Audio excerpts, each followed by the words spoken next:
Kahani Bar brings you a cocktail of stories, both in English and Hindi. I am Richa, and today's story is from our segment Waking Dreams by Neerja K. This collection of short stories was born somewhere between truth and the unknown, between dreams and waking up. Our story for the day is Midnight Guest. It must have been shortly after midnight, but the darkness these days was so dark that it felt like it was much later. Martin was lying down, hoping for some rest. His quarters were cramped but comfortable. He whispered his prayers and had just closed his eyes when he heard someone sobbing. He listened intently, but then it stopped. It was probably just some drunk maudlin man on the street outside stumbling home from the pub. He closed his eyes and started to drift off, but then he heard it again. It was coming from right next door. The poor wretched man sounded terribly distraught. He sobbed and sniffed while muttering and cursing under his breath. Martin couldn't make out exactly what he was saying, but it was loud enough to keep him up. But then it got louder and louder. He could not see him, but he could hear how much crushing despair this man was in. The kind of howls and wails that come only from a deep, dark, devastated place inside your soul. He waited patiently for a pause in the anguish. Should he say something? But then he would know he had heard him. He felt burdened like an awkward stranger intruding on an intensely private breakdown. Hey, are you okay? Do you need any help? And the crying stopped abruptly. And then, after a long pause, the voice spoke. Sorry, who's there? Are you next door? Yes, I suppose. We're neighbors, said Martin. I didn't realize the place was occupied. I've never heard anyone before. I just got here today, replied the man, his voice hoarse from all the crying. Sorry if I woke you. I know it's late. I'll be quiet. No, it's all right. I was awake anyway. It's not your fault. The sound rarely carries at night here, said Martin. It sure does, agreed the voice. Martin didn't want to pry, but there was something about his voice. Also, if he was being honest, he had been pretty lonely out here. It was nice to have someone to talk to. He cleared his throat and tried to make small talk. So you got in this evening. But from whereabouts? Oh, it's a long, terrible story.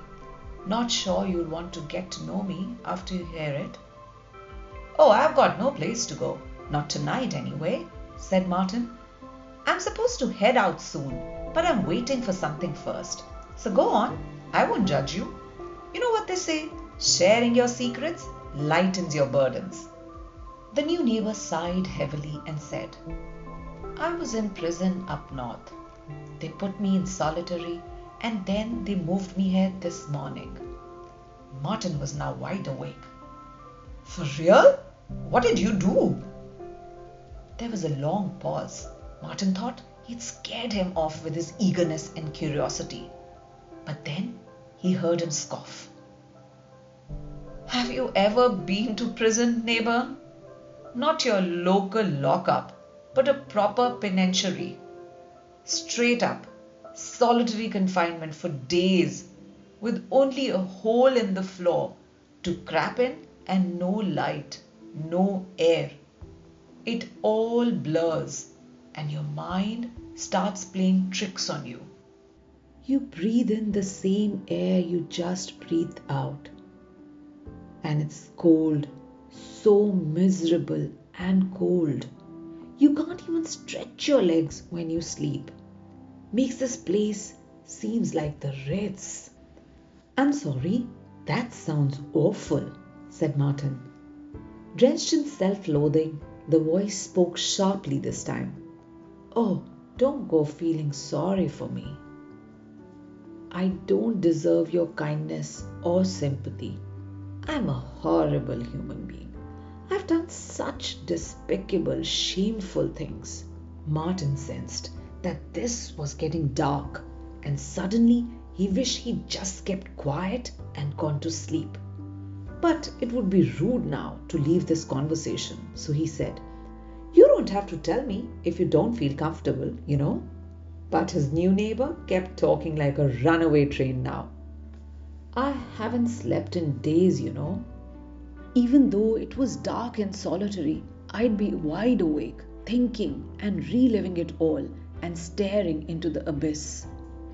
No sweet sleep for me. I'm cursed now. I wish I could go back and undo it all. Start over. Oh, what a fool I was. So greedy and wicked and easily corruptible. That was me. All she had to do was glance at me across the room in that secret coy way she had, and I was ready to die for her. More like kill for her, I suppose. Sorry, and now look at me. Even now I'm the worst, keeping you up with my troubles. All me, me, me. Free therapy in the middle of the night from such a kind man as yourself. So enough about me. How long have you been here? You mentioned you might be leaving soon. Oh, I've been here a while, said Martin. Do you like it here? What kind of question is that? What sane person would want to be here willingly? I'm just waiting to tie up a few loose ends and then I'll be off. Hopefully to some place less cold and dreary. So this woman, what was her name? Tell me more, won't you? What did you do?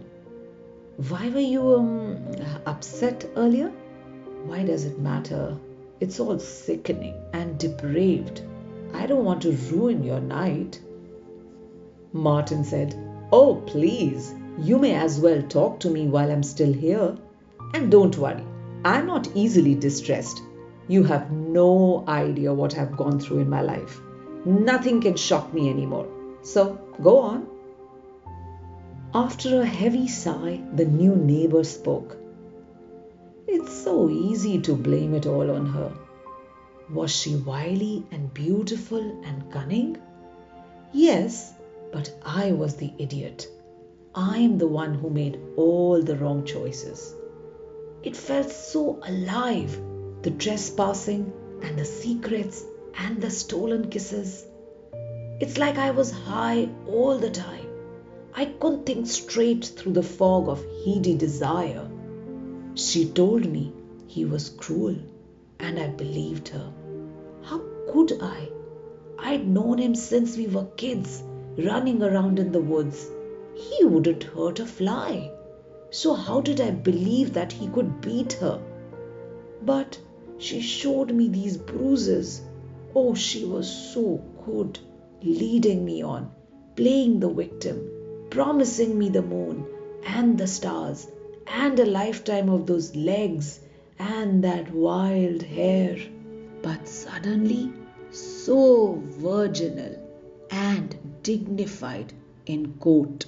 She was so good as the grieving young widow. Even I was convinced. His voice became heavy with grief, and he started weeping again, inconsolable, out of control weeping, and Martin let him cry. Then in a trembling voice he continued, I should have spoken to him, but instead I killed him. He was my best friend.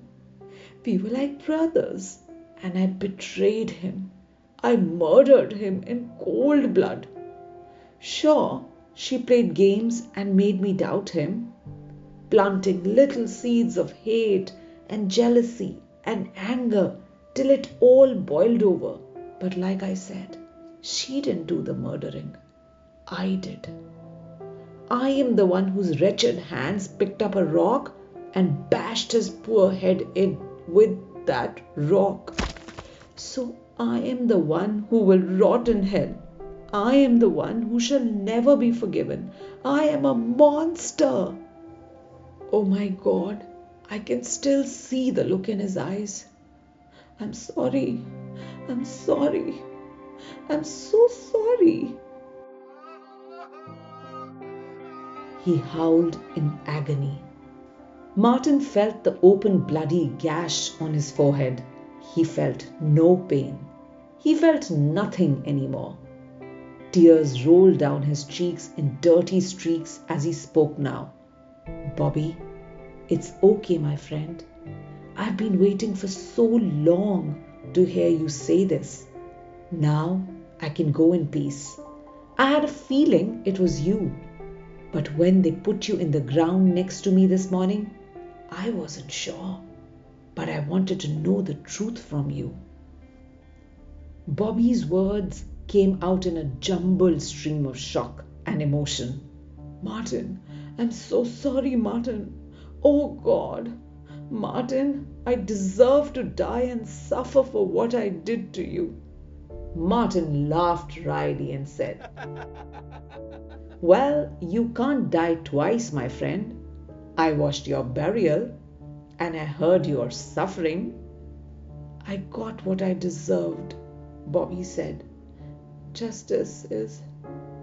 No, Bobby, Martin cut him off. This is not justice.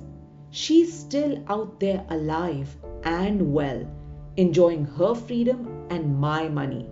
And look at us, two fools lying in their graves.